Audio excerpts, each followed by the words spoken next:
Hi guys, so I'm the second affirmative speaker, and to restate what our policy claim is that California should stop all plans to build a publicly funded high-speed rail system.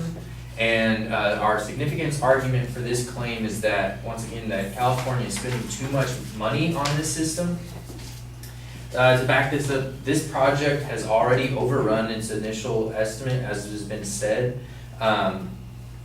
And the most recent business plan, straight off of the High Speed Rail Authority's own website, has already pushed also their completion date back 4 years. And they also offer very few details about how this plan can be accomplished even in this period of time, with more time added. Based on their own cost and scheduling figures, meeting the deadline would require spending about $4.6 billion every year that doesn't exist in our state's budget. And that's an average of nearly $13 million per calendar day. So this is a staggering construction rate for that is actually beyond anything else in U.S. history, according to Ralph Bartavedian from the Los Angeles Times.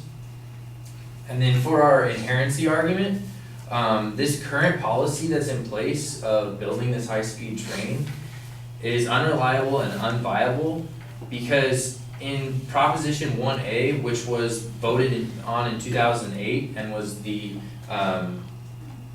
bill that allowed the state to issue bonds funding this project and to begin plans for the project, they promised voters a system that would stretch from San Diego to Sacramento at the cost of $45 billion.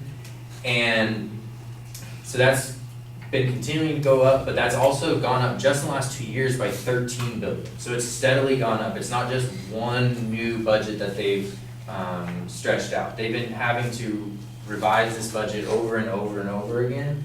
And so it's hard to trust them to know what they're doing when they're telling us all kinds of different numbers every couple of years, and they're not following through on the promises that they made when they asked voters to vote on it in the first place.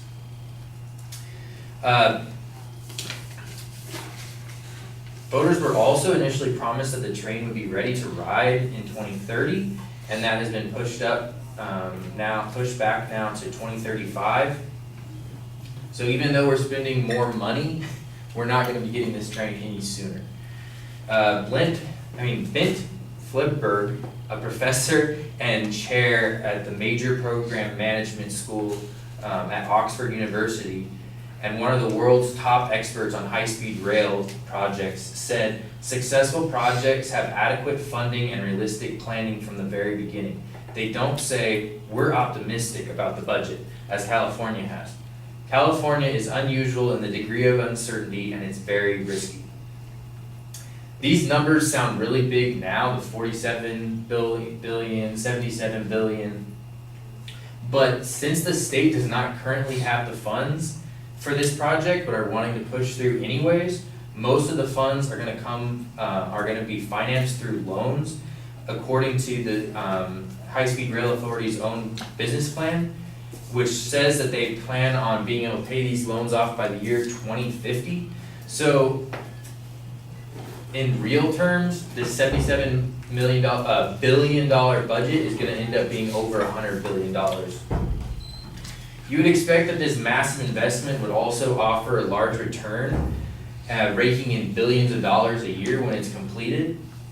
However, that's not really the case. With Proposition 1A, it states that when constructed, additional and unknown costs, probably in excess of $1 billion a year to operate and maintain the high-speed rail system, will occur, and they're saying these costs will at least be partially and potentially fully offset by passenger fare revenues, depending on ridership.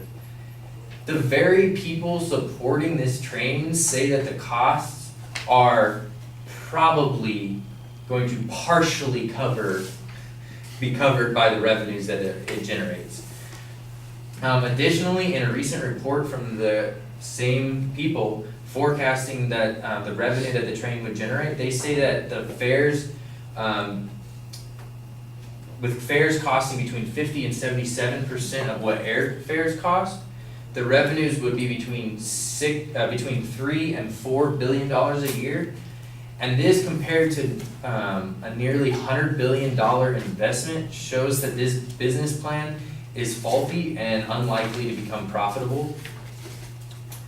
Also, for our solvency argument that stopping the construction plans will keep California from spending funds, I finally want to say that cutting the costs now at roughly only $3 billion, which is how much we've spent on the contract and different environmental reviews that have been put into place, is much preferable over subsidizing an exorbitantly expensive money pit in perpetuity.